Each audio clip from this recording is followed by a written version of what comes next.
patingin. Oo.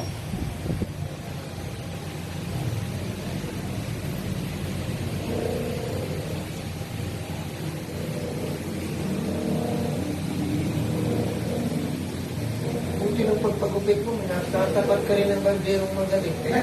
Kaya kung hindi, di ka na talaga uulit. Hindi, pero bakit talaga sa akin mixing mo? Pero pinapakiramdaman mo muna yung barbero kung marunong o hindi. Hindi, kahit di ko pakiramdaman, basta nagpitan niya ako. Okay lang sa akin. Kaya nung bata ako, mahilig ako magpakalbo. Oo? Hindi ako nagpamahabang mo.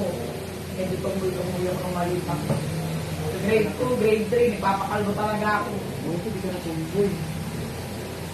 Nasa na yung camera.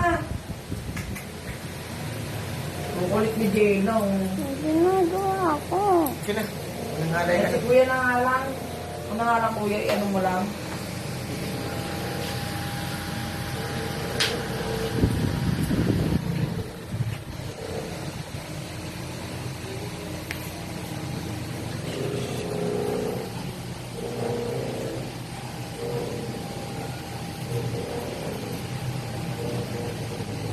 Ano mo, ate palulo mo? Halika na rito. Dito ka sa harap ko. Tinatanong niya kasi ako saan ako nagpagupit dati na magaling yung